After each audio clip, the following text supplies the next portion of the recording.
Ain't nothing more America doesn't American than exist without folks. black Americans. That's just facts. Built this whole damn country for free. Every brick, every rail, every road laid with blood and sweat that never got a paycheck. And what did they get in return? Chains, whips, red lines, nooses, Jim Crow, COINTELPRO, prisons, knees on necks, bullets in backs. Ain't no other group forced to love a country that hates them like this. That's strength. That's America. 400 years of free labor built the economy. Cotton alone was worth $3 billion in 1860. That is trillions today.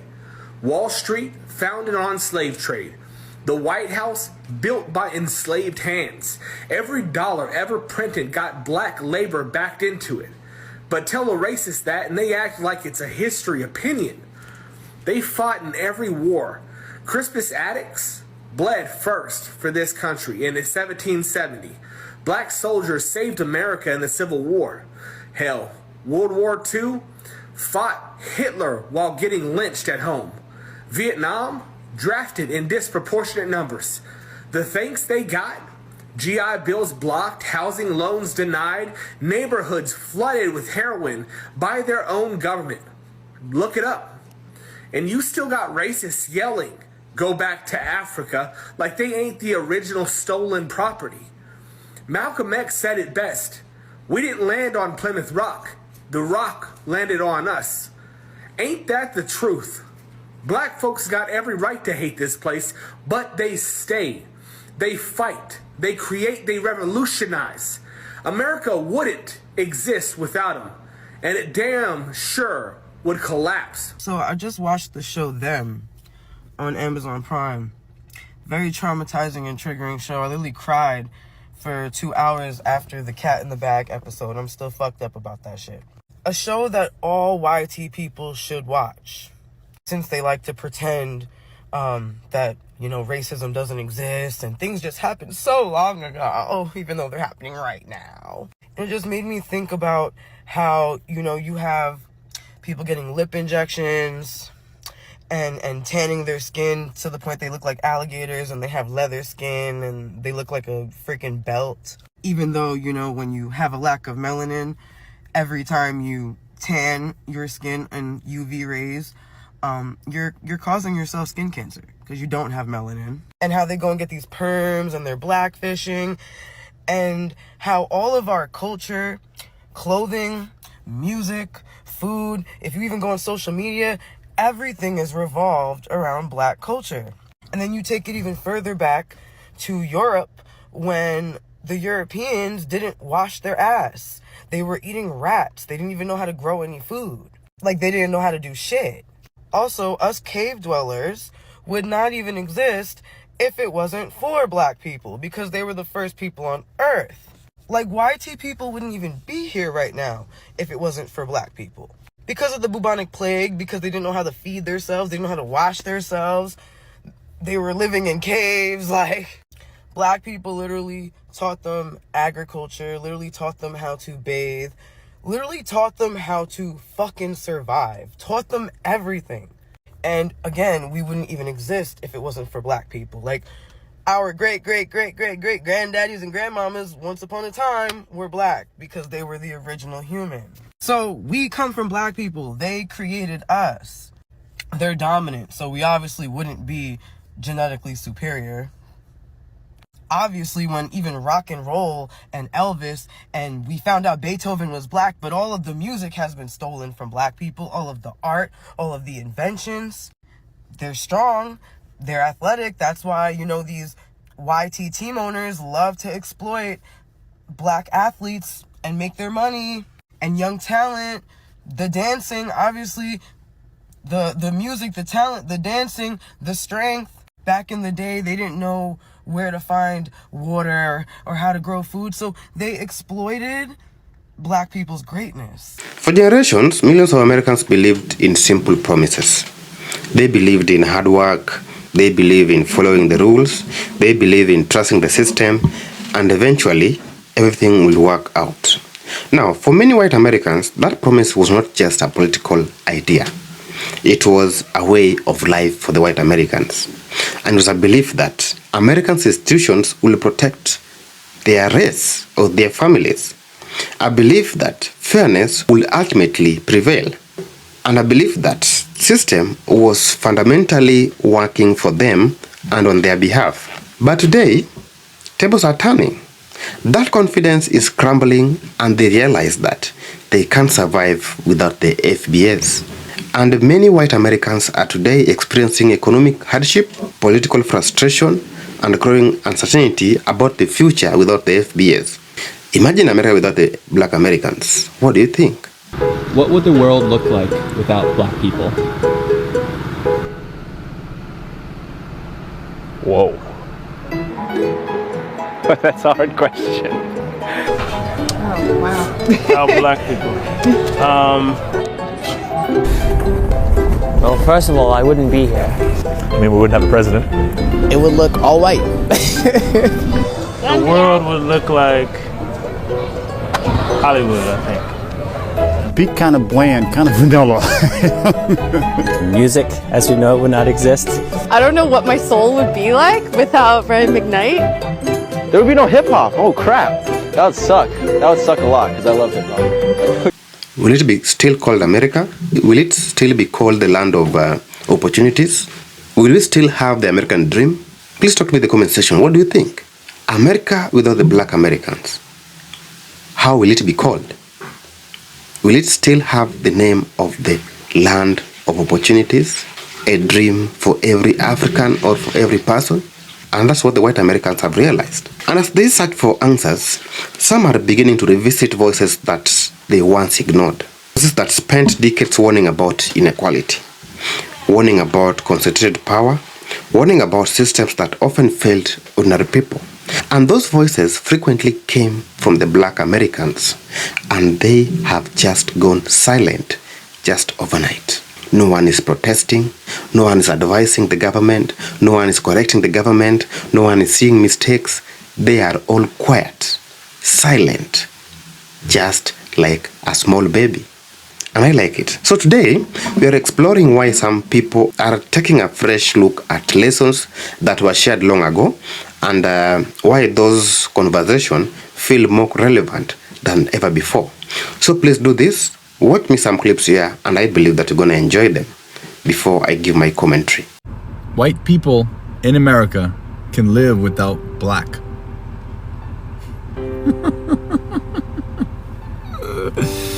Holy shit. There's another one. Anybody in America can live without anybody. I don't get this comment. I really don't get why people have the nerve to comment something like this. We are all the same fucking people in America. So anybody can live without anybody. You don't have to throw colors in the mix. What I will say is the people coming into this country getting everything from the government needs to stop. Because there are people struggling in this country, and I've met one of them who is the sweetest kid, has a great family, and they struggle. And not only them, but there are so many other people, including myself. I work so hard to get by most of the time. And I work so hard at helping other people. But why is the government helping people that are coming across the border with so much? They're handing them so much. Why can't we get help? Something needs to change. This world's going to shit. I feel bad for my kids. But you know what? I'm gonna work as hard as I can so they have what they need. And I'm gonna teach them how to be real people. Because there's too many fake people in this world. If the first man were white, the yellow man couldn't even get here. Because two white people cannot produce anything other than what they are. Talk to me. So, I'm not teaching black supremacy. I'm just teaching actual facts.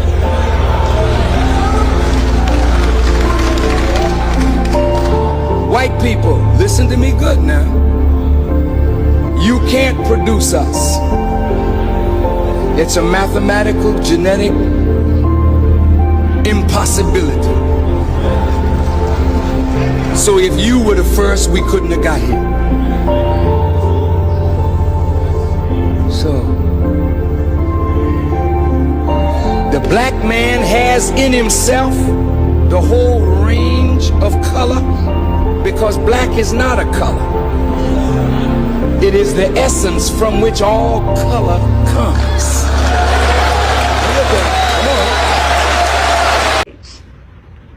We never intended them to be anything other than a slave.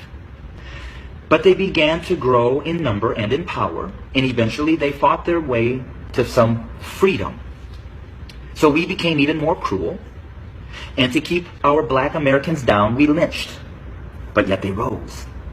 So then we used the welfare system, the criminal justice system, to keep them down, to contain them, to destroy them. But yet they rose, and they're rising. Then we built prisons and jails to hold them. Yet they rose. And so now we are doing exactly what the Pharaoh did at the end, sending out a decree: kill them. So until we admit that when we wrote this Constitution that all men are created equal, that we never intended to include our black brothers and sisters, our nation may end up facing exactly what the Egyptians faced when they refused to let God's people go. So I'm going to say this to my white fellow Americans, that the bloodshed that is on its way is not on the hands of our fellow black Americans, but is on our hands. We are the ones that are refusing to let God's people go. We are the ones that are refusing to acknowledge that we do not value our black brothers and sisters as equal individuals or equal Americans as us white men. And to my black brothers and sisters, the racial issues, as I've said, have been there from the very foundation. But why do we see it more? Because there's a shifting. See, us white men have been at the head since the foundation. But we've had a black president. And you know, we've done everything in our power to keep him from really changing things. Now we have another minority rising to the top, a white female. What does that say? Those of us who are white men who have been at the head are now starting to see and fear that we are going to become the tail. And we know what we've done to you. And so now we're fearful that you're going to do to us what we have done to you. But I will say this. I've lived in a black community for 23 years.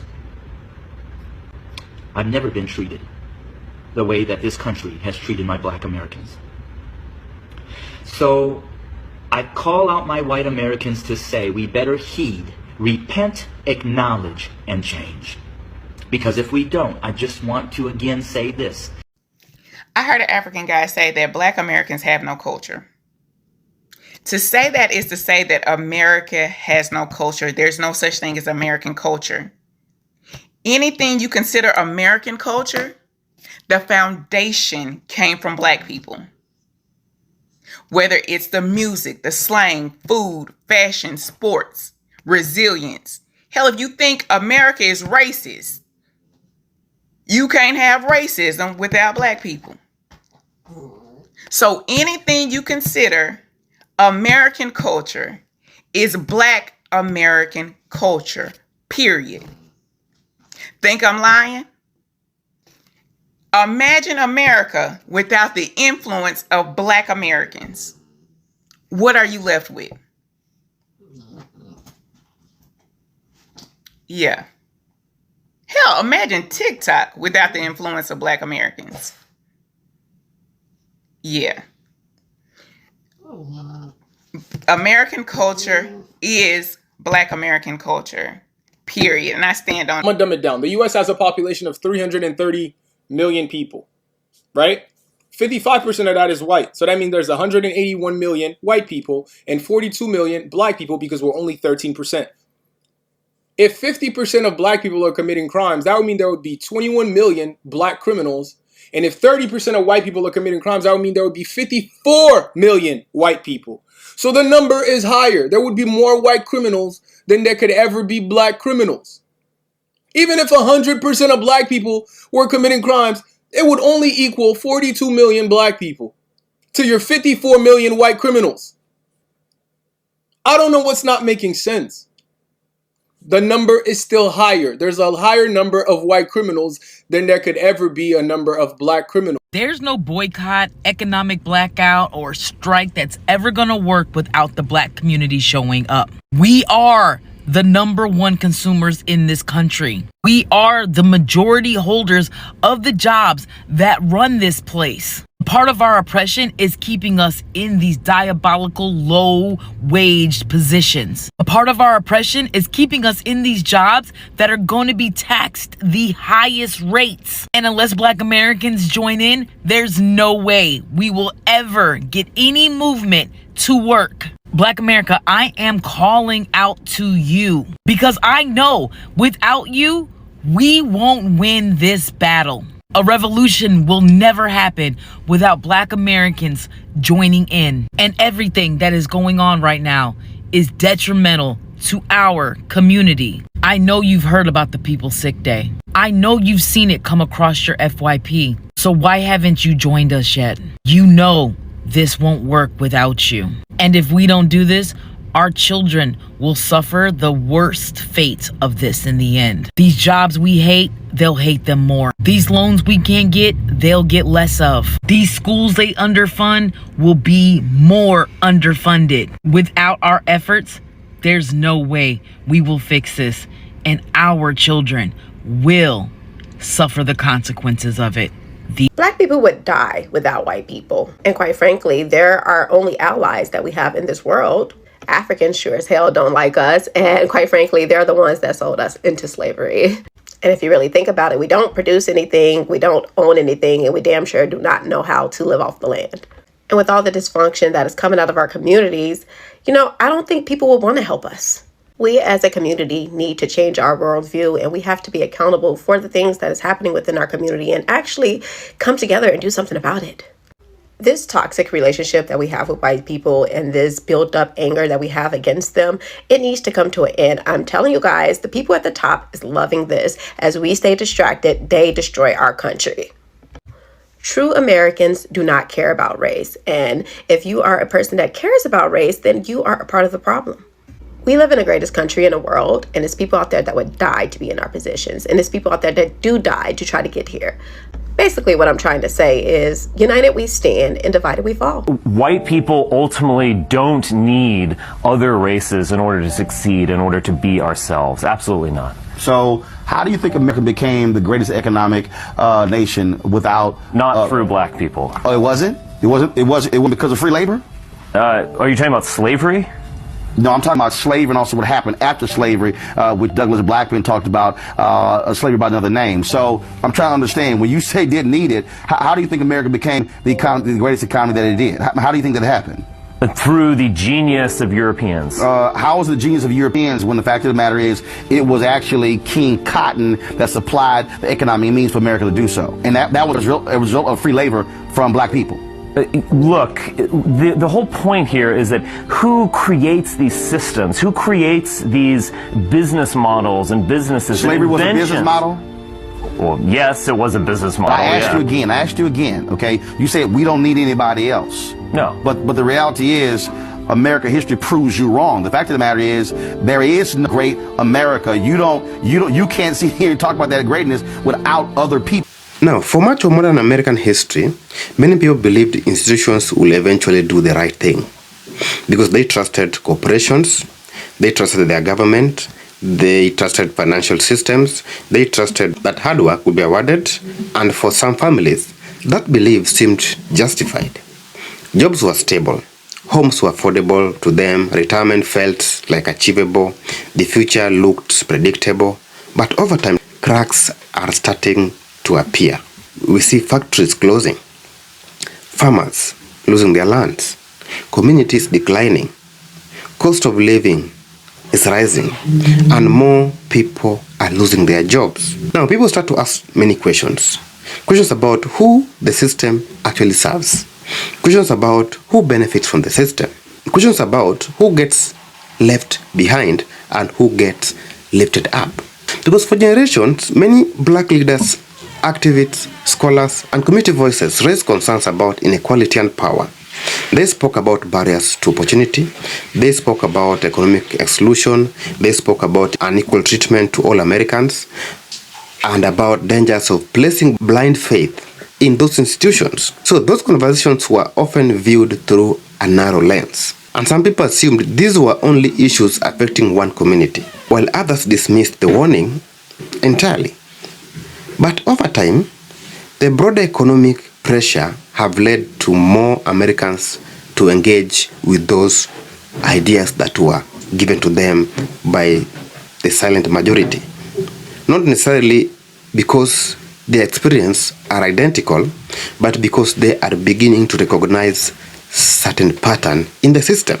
They notice patterns involving power, patterns involving inequality, patterns involving who gets protected and who gets sacrificed when crises emerge. So, one reason perspectives are changing is because economic hardship has become harder to ignore, and families are struggling with housing cost, families are struggling with healthcare expenses, with debt, job insecurity, and the rising prices. So people who once felt financially secure now feel vulnerable.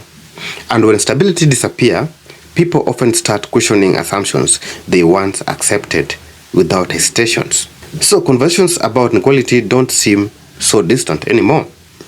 And discussions about power don't seem so abstract. And experiences that once felt impossible to understand now begin to start making sense to them. Now, one thing many Americans are noticing is the remarkable resilience shown by communities that have navigated adversity for generations. And despite those obstacles put to them, black families built businesses. They built their institutions. They built their neighborhoods. They built their networks of support. And they created a culture that influenced the entire world. And they even developed strategies for surviving in a difficult system. So many people are now looking at that history with fresh appreciation, not because one group has all the answers, but because resilience often creates valuable lessons. Lessons about adaptation, lessons about community, and lessons about perseverances when systems fall short. So throughout American history, many individuals who challenged injustice were controversial in their own time, because some were criticized, some were ignored, some were mocked. Years later, society started recognizing the importance of their contribution in that falling society. People who warned about problems before they happen became impossible to ignore. People who pushed for change when change was unpopular, people who challenged comfortable assumptions. History often treats those voices differently in hindsight than it did in the moment. Now, one expected consequence of hardship is that it can create empathy. And when people experience insecurity themselves, they sometimes develop a deeper understanding of challenges faced by others. Not identical challenges, not identical history, but a greater appreciation for the realities other communities have described for years. And that doesn't erase the differences. And it doesn't erase disagreements. But it can create opportunities for dialogues that may have not existed before.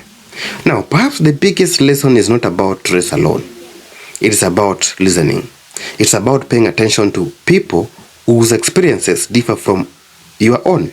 It's about recognizing that warnings should not be ignored simply because they come from a minority community, or they are uncomfortable. Because later on, they'll come to haunt you.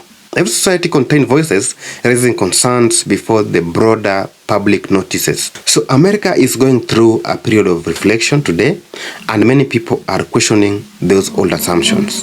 They are questioning institutions, they are questioning promises, and even questioning whether the system they trusted was ever as dependable as they believe. At the same time, some are gaining deep appreciation for voices that spent decades discussing inequality, resilience, and even accountability.